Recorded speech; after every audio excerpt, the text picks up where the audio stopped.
Art Squared is a local art market which takes place on the second Saturday of each month at the San Marcos Courthouse lawn. The event provides an outlet for artists from all over Central Texas to share their talents and promote their work.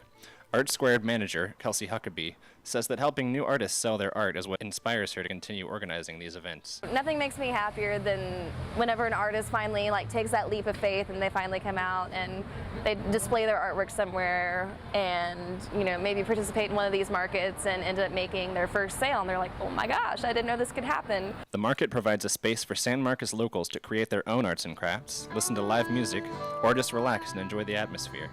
They also have an opportunity to learn more about artists whose work they may have seen at venues around town. It's pretty unifying, I would say, because even if you're not super familiar with art or if you're not an artist yourself, it's just nice to be able to come out and see what people are creating. The Art Squared Market is made possible by the San Marcos Art League, an organization which promotes a handful of local art events, including the new Lost River Film Festival and the third Thursday Downtown Walkabout. For Bobcat Update, I'm Tanner Murphy.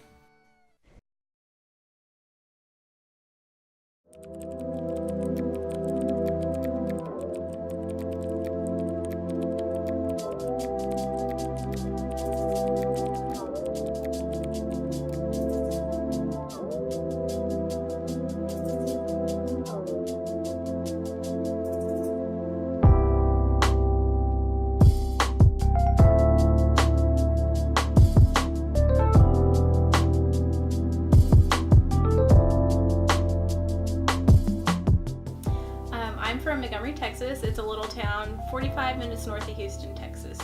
I went to Montgomery High School and we had a class of about 450 seniors who graduated with me. Again, it was a really small town, so everybody literally knew each other. I was actually on the yearbook staff, and that's kind of where I started all this creativity stuff, and I was also part of the video announcements that we do at our high school, and I even started recording the high school football games my junior and senior year and made promo videos for them.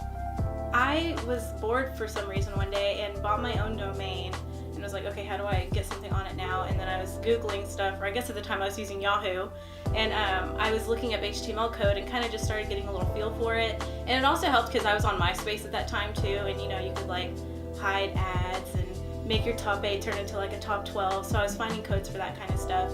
And it really intrigued me, just all the coding that was behind it and like how you can be really creative with it. The professors who taught me in my undergrad and some that I had during grad school, they knew that I was one of those few students who had really, really good web design skills, and I think that they noticed that and they saw that there was an opportunity there for me to teach people web design. I have always been, especially my undergrad years, I was not a public speaker. I could not stand in front of even a class of 50 people to do a speech project in a class. And so whenever they offered me that, I was like, absolutely not, there's no way I could do that. And then after the first year doing the FDON labs, I got a little bit better, and then eventually after a semester of teaching web design, I got really, really comfortable with it, and then finally it's just kind of natural. I think I am a whiz at troubleshooting skills now because I have to look at 40 students' code each week, and they're saying, hey, this is broken, why isn't this working? And I have to say, okay, hold on, let me look, even though it's not my code, and I have to go in and really dig in and find out what's going on with this. So I definitely think that my skills have gotten a lot better being a teacher, and again, I learn things all the time, even from my students sometimes. A year ago, I was part of the South by Texas State program, which is a grad program at Texas State in the School of Journalism and Mass Communication. And we reported on panels, we interviewed speakers, we wrote articles about some of the panels at South by Southwest. And during the time, I did a preview on a speaker from Adobe who I was really interested in. I was really interested in the panel, and I was like, I need to interview this guy, and I need to get some information about this. And we kind of became good friends after that, and then we met up at South by Southwest, and we met each other in person. I was like, hey, I interviewed you a few months ago.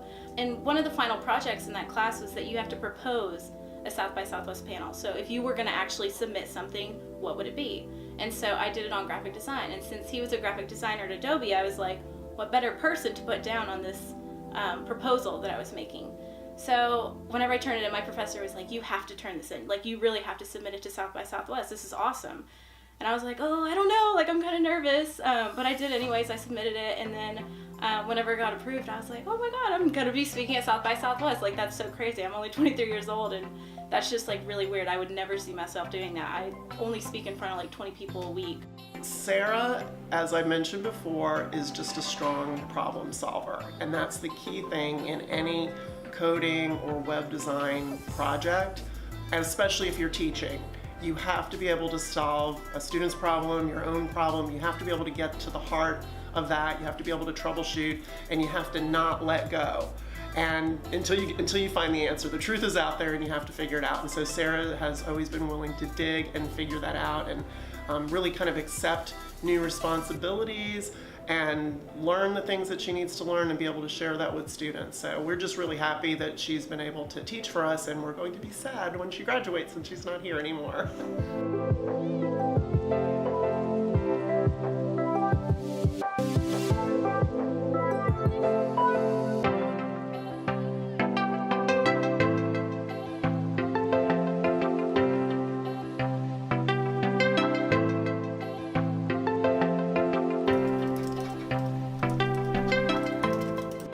Cat messes up my code, Command Z is my best friend.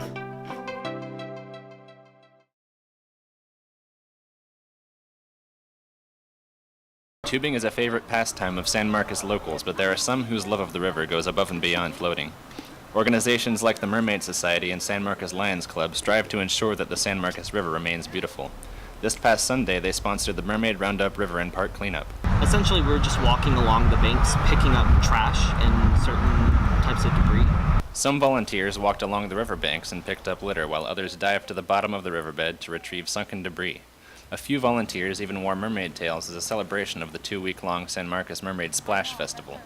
July Moreno, founder of the Mermaid Society of San Marcos, says that every volunteer is valuable and no contribution is too small. Come be part of the roundup, and hopefully you're connected now to other organizations that are doing cleanups throughout the year. We want you to become active. The Mermaid Roundup River and Park Cleanup is an annual event.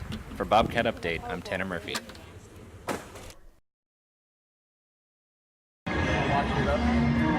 So I'm here with Shadow Tactics, Blades of the Shogun. It's kind of a very hardcore stealth game, tactical stealth game. I always love to call it like the Dark Souls of stealth games, or digital Sudoku. It's an isometric perspective. It's like the old strategy games, but you don't have like armies and stuff. You have like just a few guys. If you know XCOM, so from a mechanical perspective, it's like XCOM but in real time. Very low resources, but real time based. All the games have a really high niveau, which is not normal on a convention. Games like Old Boy and the Katana Zero, awesome game in my opinion. But I think every game here is really, there is like no two games like you can compare actually. So I can't really pick a competitor. This is like the real indie section. Then you have the big names. I think the two go hand in hand. So like people, take me. I got a Switch at home. I have Zelda at home. I have like 40 hours in. I love that game. And I'm looking around and stumble on like games like Old Boy or like the Zero kind of thing, and also love it. It's like two worlds. So our game is named Abduction. That's right, Abduction with an O at the beginning. The idea is you've been abducted from some kind of pleasant, nice Earth existence, taken to a really strange place. Other people are supposed to be there. They kind of aren't there, and something's gone wrong, and you don't know. But as you explore, you start to get it. South by Gaming is so demonstrates what's happening with this industry, and I love it. It feels like the way my brother and I started our company a long, gray-haired time ago, where it was just the two of us doing, an indie startup. You can see that the indie uprising is well underway, and it's kind of like I get a double bump here. I got to do it back then, and I get to do it now. But this is where the creative stuff comes from. So this is what's seeding everything at this point is the indie game development.